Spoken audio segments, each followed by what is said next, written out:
l'invité de la matinale. KTO Radio. Toute cette semaine, on développe 6 grands enjeux de 2025, quatrième de notre série en ce jeudi, la jeunesse au cœur de l'année à venir. Pour en parler, notre invité ce matin est le frère Mathieu. Bonjour. Bonjour à vous et à tous les auditeurs. Merci d'être avec nous et bonne année. Merci beaucoup et à vous aussi. Merci. Je vous présente à nos auditeurs, vous êtes le frère prieur de la communauté de Thésée, que nos auditeurs peut-être connaissent et peuvent suivre notamment sur KTO TV depuis début de la semaine. Avant toute chose, on peut retenir votre grande annonce le 30 décembre dernier. La ville qui accueillera les rencontres européennes de Thésée en 2025 a été désignée. Dites-nous en plus, frère Mathieu. Oui, non, mais c'est une grande joie parce que la prochaine rencontre européenne de Thésée du 28 décembre 2025 jusqu'au 1er janvier 2026 aura lieu à Paris et en Île-de-France. Nous étions très heureux pendant la rencontre européenne de Tallinn qui vient de terminer, d'avoir avec nous l'archevêque Laurent Ulrich, ensemble avec Auxiliaire de Meaux, Guillaume de Lille, pendant toute la rencontre. Leur présence était très importante et c'est l'archevêque qui a fait l'annonce dans les jeunes réunis ici à Tallinn. Pourquoi ce choix de la France pour 2025 ? Oh, c'est une très bonne question. Mais je crois que, oui, nous, on habite ce petit village en Bourgogne. Et voilà, nous vivons en France. Et ça fait, je ne sais plus maintenant, mais la dernière rencontre européenne en France, c'était à Strasbourg. Je crois que c'était autour de 2013, comme ça. Alors, ça fait un bon moment depuis qu'on a animé un tel rassemblement en France. Et on en parle depuis déjà deux ans. Mon prédécesseur, frère Louis, il avait croisé Monsieur Ulrich à Rome. Et nous le connaissions déjà assez bien parce qu'il était archevêque de Lille avant et puis évêque de Chambéry, il venait souvent à Thésée. Et il a dit à frère Louis, mais est-ce qu'on pourrait avoir une rencontre européenne à Paris? Alors, l'idée a mûri et puis on a eu déjà des contacts discrets au cours de l'année 2024 avec l'archevêque Ulrich et puis les évêques d'Île-de-France. Et l'idée a été accueillie par tous. Et il y a aussi une dimension écuménique. Donc, le Conseil des Églises chrétiennes de France co-signe l'invitation. Et ça, pour nous, ça c'est très, très important, que toutes les églises soient impliquées dans cette préparation à Paris et en Île-de-France. Les rencontres européennes de Thésée, vous l'avez dit, ont lieu cette année à Tallinn et ont pris fin. Un rendez-vous qui a été suivi sur KTO TV, notamment pour cette 47e édition. Le thème était devenir des pèlerins de la paix. En quoi ce thème est central pour l'année 2025 à venir et pourquoi cela concerne les jeunes ? Alors, je crois que nous voyons dans le monde d'aujourd'hui tant de situations de conflit, que ce soit au Moyen-Orient, que ce soit en Ukraine, que ce soit au Myanmar, et ça pèse chez les jeunes. Nous avons eu beaucoup de contacts, notamment avec des jeunes de l'Ukraine et des jeunes libanais, des jeunes en Cisjordanie, en Israël, et on voit combien c'est une question qui les préoccupe. Alors, comment trouver une espérance au milieu de toutes ces situations difficiles. J'ai préparé un texte pour les rencontres à Thésée l'année prochaine qui s'appelle « Espérer au-delà de toute espérance ». Et là, ça reprend le thème du jubilé lancé par le pape François sur être des pèlerins d'espérance, mais des pèlerins d'espérance qui deviennent des pèlerins de paix. Pour préparer la lettre, j'ai écouté des jeunes qui vivent dans des situations de conflit, de guerre, et c'est incroyable d'entendre chez ces jeunes une aspiration pour la paix, une aspiration qui n'est pas aveugle, mais qui ressort d'une résilience incroyable qu'ils ont cultivée pendant ces temps où l'espoir semble être loin. La communauté de Thésée accompagne depuis 80 ans des jeunes de tout horizon. Quel regard, frère Mathieu, vous portez sur ces jeunes aujourd'hui? Alors, je crois que pour nous, l'essentiel avec les jeunes, c'est de les accueillir tels qu'ils sont. Sans trop poser des questions, poser des conditions, les accueillir, les inviter à participer dans notre vie de prière et de partage.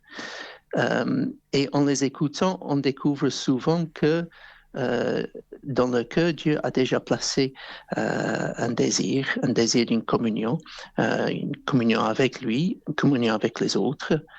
Créer des conditions pour que ce désir puisse s'exprimer et puisse aussi s'accomplir. Hein. Nous, on n'est pas là pour dire aux jeunes comment il faut faire, mais souvent, en les écoutant, on découvre que les réponses ne sont pas aussi loin que ce qu'ils ont pensé d'abord. Hein. On voit chez les jeunes, surtout après la pandémie, un désir de redécouvrir une vie ensemble avec d'autres. Il y avait des moments de grand isolement pendant la pandémie. Et petit à petit, il y a cette soif pour une vie de communauté qui se reconstruit. On constate néanmoins que l'engagement, notamment chez les jeunes, est assez compliqué aujourd'hui, que les jeunes ont du mal à trouver leur place. Ce soit, on peut le voir par rapport à la baisse de la natalité, le mariage, difficulté de s'engager dans le monde associatif.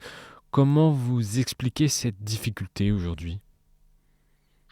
C'est vrai que les points de référence qu'il y avait il y a 20-30 ans ne sont pas aussi clairs aujourd'hui. Mais comment dire ça? Je crois que ce que l'on voit, c'est que l'engagement ne manque pas, mais que ça prend souvent plus de temps pour se réaliser.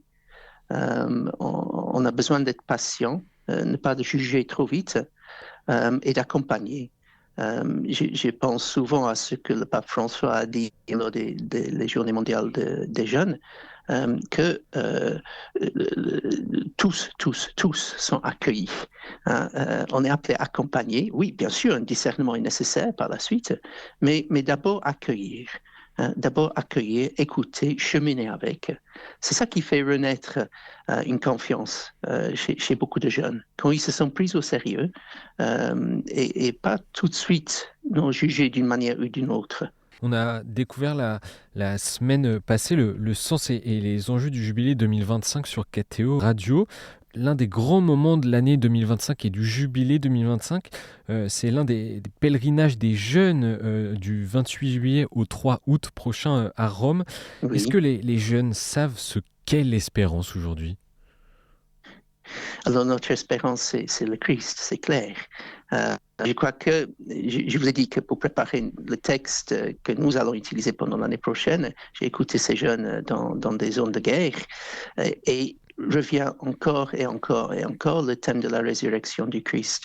La résurrection, c'est pas évident comment comprendre cela, mais à travers la résurrection, Dieu nous montre que la souffrance et la mort n'auront jamais le dernier mot. Et que même dans des situations les plus difficiles, il y a une vie nouvelle qui puisse renaître. Alors, c'est cette espérance-là, je crois, que les jeunes, les moins jeunes, aspirent aujourd'hui, que ces situations qui semblent être sans issue ne sont pas sans issue quand on les vit dans la lumière de la foi. Quelle est la clé, selon vous, pour y parvenir, justement? Ou la clé, moi je ne sais pas quelle est la clé. Il n'y a pas il y a pas une clé qui vaut pour tous les sérieux, pour ainsi dire. Mais de nouveau, je reviendrai à cette écoute, cette prise au sérieux des aspirations des jeunes. Et quand on fait cela, il y a quelque chose qui surgit de leur cœur et on avance ensemble. Et quand vous parlez de cette écoute, qui doit les écouter? Alors, bien sûr, on parle beaucoup aujourd'hui de formation, de l'accompagnement, et à Thésée, nous y sommes très attentifs. Et traditionnellement, non, ce sont les personnes en ministère sacerdotal ou dans la vie religieuse qui sont espérons, formés pour cela.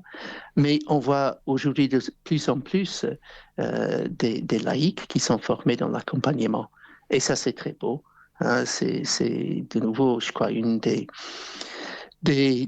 points forts qui est sorti du synode sur la synodalité, le baptême de tous les baptisés, la vocation de tous les baptisés.